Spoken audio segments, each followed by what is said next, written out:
ډاکټر صاحب د غند د دمره غند به چیرې نرسي دا غند بارا چکم سرجیکل او میډیکل سنټر دی بارا موږ هسپټل مختوا چي په موږ باندې جان پرده پټای کنه سرنیټر ماشين چې کوم دا مکمل فنکشنل حالت شته نه پیر چې دا غند د چې کوم محمد کلینیک ول دی ویل ترې جی غریبات میں دا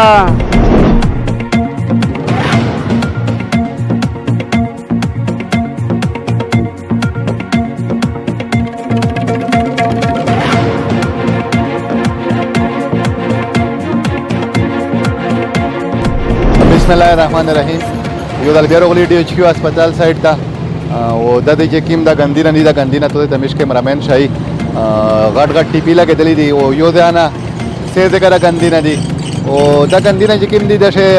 ډېر خطرناک زوی دا وی چې دا کیمستری انجینا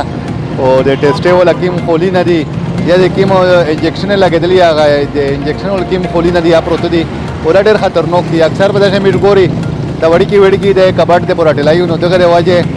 دغه نه ډېر خطرناک بیماری اپلا وې دای شي او بلکې دوی دا ډېر په افسوس سره وې چې مشته دا اطلاع ملاو دو چې دا د کیم سری انجین وی هغه به حل بیا صفا کو او واپس هغه شي نه استعمالوي نو دغه وجه د میر د باندې چې کیم دا نن په ټوله صوبه شه د هیپاټایټس او د ایډز په حواله باندې په ټوله شه په ټاپ نمبر باندې روان دا د مشته د چې کیم د ایډ او د هیپاټایټس مریض چې دی دغه د دادو هر اورید ورځ په ورځ یو دی نو دا ډېر افسوسناک ده او دا شي نه چې کوم دي د هسپتال منیجمنت سره همیش خبرې کوي دنه علاوه چې د کیم د ګندري دا په توسه باندې ګوري او په هسپتال کې کوم اکسنیټر ماشين دا ودر باندې ګوري چې دا کا ماشين اس فعال لا کاغه یا بن شو را نو توسه امید کوي چې توسه همیش سره سي او د خپل کمنټ شه چې کوم داسې مسله مسلې نو با همیش په کمنټ شه پی کیږي ډاکټر صاحب د هسپتال مخه ته بیا د ګان ټی پی لګېدلې دي غړ غټ ګندینه پروت دي انجکشن پراته دي سرینجینه دي پښه تمیشتو چوغوري نو د میر ضلع په هیپاټایټس او په ایډز په پهلا نمبر چلےري نو آیا دا غند ویل پرته وجه سره بسم الله الرحمن الرحیم زه ډاکټر تیمور نواب ډي ام ایس ایڈمنسټریشن ډي ایچ کیو هسپټل بنو دا چې کوم غند والا تاسو ذکر وکړل دا غند هسپټل والا نه د باسلای دا هسپټل والا چې کوم غند موږ سویپرز دی هغه واړه کلیکټ کی نو بیا موږ سره چې کوم دا سوجونه وال ماشين د انسینریټر یګه چې موږ هغه وسوجو او چې کوم دغه غند هغه موږ بارا یو ځای ته کلیکټ کو د دبليو اس اس بي والا رایسي هغه چیک کی کنه نو دا بار چې کوم غند پروت دا موږ نه دا چولای نو ډاکټر صاحب دا غند د دمره غند به چیرې نرسي دا غند بارا چې کوم سرجیکل او میډیکل سنټر دی دغه بار راچي او دالته مړ سره چي مخکوم ډي سي صاحب ویلی او مړ مرته ویلی دي چې دا غند دالته نه چي بلکې متعلقه ادارو باندې مړه ما اوس مو ټلیفون ته کړاو چې هغه د رئیس او د سنټر وال وزټ ته وکي او دوی پابند کی چې دوی د خپل غند دالته نه چي او چې مړ سره معاهده کړی دا ماشين والا نو هغه ته سامان چې کومه سوجونه والی دي مشترکي او چې کوم هغه والی عبادت دبليو اس اس بي والا انجینیر ته هم کال کړی واغه اوس راغلی او کنه دیګه هم دا وعده وکړه چې اوس نیمه غنټه چې به موږ غوډ ډسبین رارو دلته به بار درته واچو نو کوم چې موږ هسپټل والا ګاندی لا دو سنټر والا ګاندی هغه غوډ ډسبین ته دی اچي یا بورج چې دوه ټیمه دبليو اس اس بي محکمه والا چې کوم دی هغه به خالی کوي بورج ډاکټر صاحب کوګوري د رولز مو د قانون مطابق لکه دبليو اس اس بي ول چې کوم دی هغه د سرینجتا یا د سکیم دا چې کوم د سه میټیریال دی چې هغه په انسان باندې استعمال شي نو هغه ته لوس نشي لګوي نو دغه طرف به سکیری چې د کیمو کلینیک ولا دا غن ترې نو دغه ته مطلب وو عام خلک ته پیغام ورکول غوړه حکومت ته ویل غوړه لیګلی خو دا سامان چې کوم د کوم سرجیکل او میډیکل سنټر دی دا 12 دونه سیا چولایا بلکې موږ هسپټل سره معاهده د 5 روپے ما خیال چې ریټ تا پر کې جی موږ دوتا یعنی وناخلو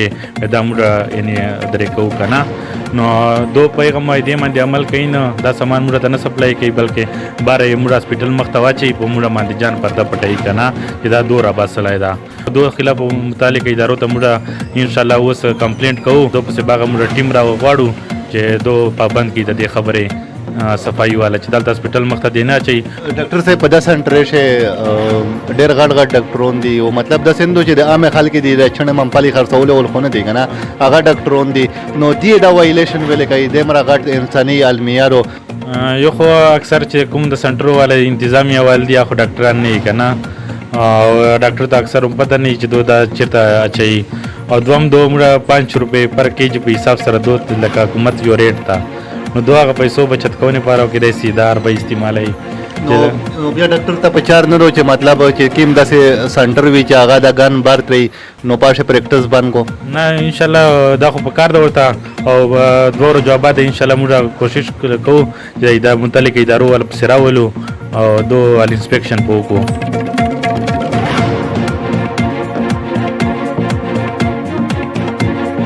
ناظرین دا اکسلریټر ماشین چې کوم دا مکمل فنکشنل حالات شه دا نه پیر چې دا ګند د چې کوم محمد کلینیک ول دي د ویلټری په چار خدا وا چې دی باقاعده مطلب دا شای دغه تر وړله 15 روپیه کیلو دا نو د زوی دا وی چې د یو کلینیک کچره د اورې د ډیر ګنجا ماشین او 15 کیلو شپږ کیلو یا لاس کیلو نو 15 روپیه شو خو د میر د بانی چې کوم نوجوان نسل لا یا وړي کی بچی دی قوم مستقبل لا هغه په دغه ګان شه په دغه انجکشن او په دغه سرینجه شه ګوته وای په دا ګان شه ګوته وای نو دغه سره د بیماری وقتن پلاویری او دغه وجه د میزبان نه په ټوله صوبه شه په هیپاټائټس سی او په ایډز غونډه خطرناک بیماری شه په پهلا نمبر دا نو دغه کلینیک ولنا د کیم سنټر دی دغه غونډه نه د مطالبه چې تاسو خپل ګند هسپتال ته وړي او د دې ته سپر کایې دی ودا په پراپر طریقه باندې سوځوي چې دا قوم او د ملک چې کیم ارتین کا مستقبل لا چې دا محفوظ کو سره ورې د شترې ټلا ورغه جی غریبات میں دا دغه نشه مليوني دا نشه کوي او چې دا نه کېټل غله خو نشي کوي نو ته دا پته شته چې ما خطرناک شاید دا خو ډېر دی دا خو ډېر خو خطرناک دا ډېر خطرناک دا شه خو جی نه سوال کوي شي نه غله کوي شي مجبور یې نه دا شای چلای سوکي دا که په ګوته لول دا خو ډېر خطرناک غدي و دا نه ملا سور خانجي په ګوته لول خو سوکي چې ته لاس ریپی نه ویې به ته چې درې مړه غټ سړی دی تاسو نشه کوي دا بل هغه بورډرز دا بورډرز کوي دا به خبره نو دا ته بورډر دی په ټلاوي بالکل سوکي په دا ګنډه تر ایتر یار وو دي تا سرنجینا یغه د ډریپینا دا غوا کارل دا پلاستیک دا ګاته دا وکاره وی پښې شي اوس 127 نه چې دا ما کوي ډېر وی ډېر خپل درې بنده خپل درې بنده دغه نه تو کرک نه کې جن نه در سیدا سه و چې دا او د پداس خو وکړې شه ګوته وای ویلې نرته ونه خو مجبوری مې دو سوګي ان شه مليوني بورډر بدای وتا پیدا کای چې ډاکټرونه تویلې دي چې دا ته کوي دا په ګوته ودر باندې لوټ شي دغه نه بیماری په لاوي دغه نه کینسر او ایډ سم دا چې کا دا ډاکټر بیرته ویلې وی حساب پیره بل چان دي تویلې یار دغه سم سړی وړر دی خیال کوه غیر کیا بګوته لوري دا خپل بیماری دی نو دا لري چې بالکل صحیح خبره کوي عام سړی